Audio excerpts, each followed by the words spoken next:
Hi everyone, welcome back to another video. My name is Chris and today we are going to talk about editing in Lightroom and more specifically talk about the differences between editing an image globally and editing an image using local adjustments. Now, if you are a Lightroom user yourself, you'll know that there are a series of sliders on the right hand side of the panel that control things like exposure, contrast, color. If you're a beginner or just starting out using the Lightroom editing software, then there is a tendency to just stick to these global adjustments on the right hand side. And I myself started in the exact same way, but as you become more experienced, there are certain elements of images that you see that you might just want to have a little bit more control of, especially in certain areas of the photos.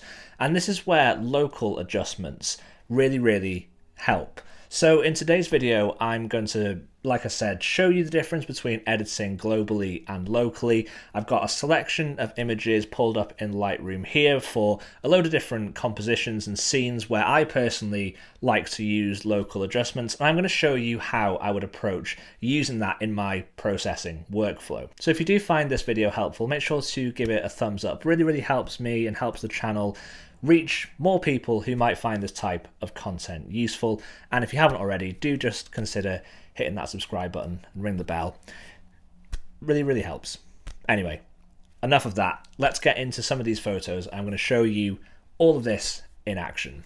So this first image here of this lighthouse is a great example of how using local adjustments can help you emphasize light sources within an image. So here we have a lighthouse at golden hour and the sun is setting just off to the right of this particular image.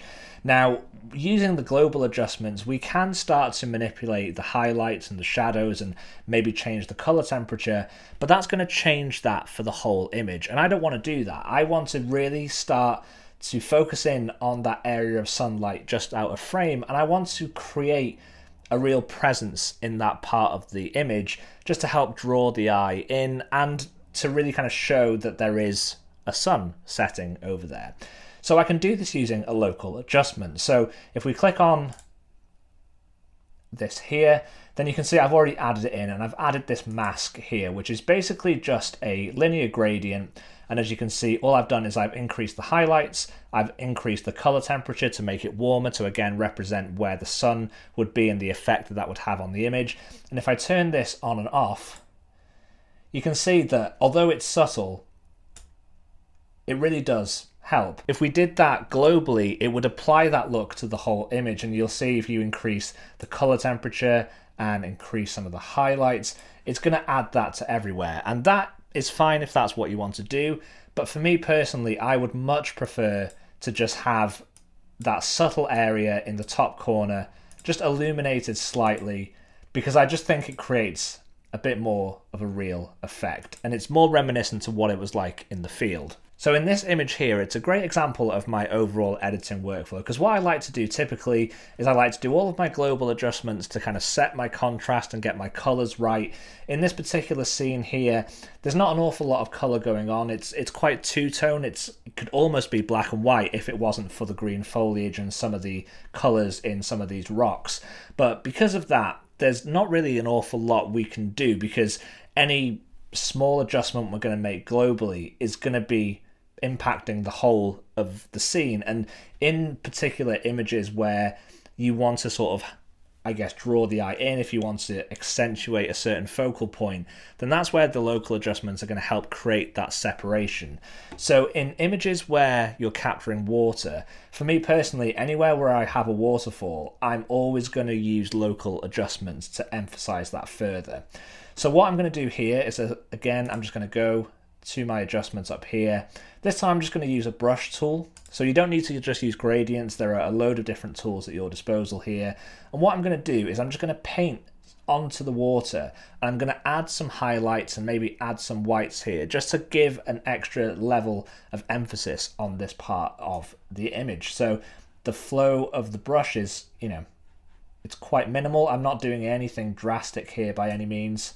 It's just a small incremental adjustment, and I'm just going to increase the highlights, increase the whites, just like that. If we toggle that on and off, you can see it's a very, very subtle difference, but it's the same principle as using dodging and burning, for example, in Photoshop. What you might also want to do is to contour some of these rocks. So again, if you do have elements in an image where you want to create depth, then again, using a brush with some highlight information on there and just painting that onto the rocks, onto any edges where the light might be catching, will again just create an extra level of depth to an image, which is quite nice. Here's another lighthouse picture, which again is using a similar tool to what we used in the first image, only this time I've used a radial gradient as opposed to a linear gradient. I feel like if the sun is off the side of the frame, then using a linear gradient just to kind of show the gradient of the light is fine. But in this one, you can see the sun is kind of peeking into the frame a little bit, and using a radial gradient instead of a linear gradient helps create that glow that you would see if you were capturing a photo at golden hour. So here I've used a really, really large gradient, and you can see that most of it is off the actual photo. That helps create a more gradual effect, if for lack of a better word. And what I've done here is a similar thing. I've increased the color temperature, I've increased the tints to add some more purple in there. And what I've also done is I've added some dehaze, because what I wanted to do here, and what is quite useful for doing local adjustments to skies, is to bring out some of the detail that you would see in the sky. So here, these clouds, there was detail in there, but if I take this mask off, again, you can see that level of detail just isn't quite there, and that intensity of the sunlight isn't there either. So by adding that gradient in, you can see it's a really effective way of just adding that emphasis. This next image that I want to show you is a good example for how to control very high contrast scenes. So this has kind of all the elements of the previous images that we've spoken about. We've got some water in there, we've got areas of light that we want to accentuate, but we also have areas of deep shadow. And this is where local adjustments really, really help, because if we were to just use global adjustments on an image like this, the dynamic range is just far too high, in my opinion. What I mean by that is that the areas of shadow and the areas of highlights are at the extreme. So we've got really harsh shadows, or harsh highlights rather, along the tree from where the sun is. And because this was shot at around midday, the areas in the shade are just not getting any of that harsh midday light at all. So what we're going to want to do is balance out this image. So we can do that like I've done here, just using all of these global adjustments. I'm just going to turn all the masks off for now, and then we'll just introduce them back in so you can see the effect that they're having. But you can see what I've done is I've tried to just get it to a point where the exposure is correct, so nothing is kind of clipping, everything is pretty well exposed. We can kind of see on the histogram here that we're in a pretty good place. But what I want to do here is to create more separation within the scene. So we've got this tree that kind of arches in and is a leading line towards the waterfall, and we can use these local adjustments to add that back in. So the first one I did was just adding, again, just a brush tool, and you can see if I just do this overlay, you can see where that is actually taking effect. So again, we're just brushing on that effect here. What I've done is I've just added some cool tones to this, so the color temperature has been dropped. That works really well for me for water, because again, water is typically cooler, it's quite white, and again, because we're in the shadows here, anything in shadow is going to be particularly cool as opposed to warm in terms of the tonality. So I'm just drawing out some of that warm color temperature, making it a little bit cooler. We can do that a little bit further here if we want to, just to further accentuate that and show the effect. So again, if we turn that off and turn that back on, again, a really good way to just add that level of interest and definition back into the water. We then have another mask here, and I've done a similar thing, but I've just focused on the tree here. So again, just adding some whites and some highlights into the tree, just to kind of accentuate the bark and to bring out all of that lovely detail. It's something that I think less is more to a certain extent. You don't want to overdo it, you don't want to make it look unnatural, but where there are areas where the light would be catching, it's fine to just brush in some of that nice exposure, some highlights and some whites to just lift those elements in the scene.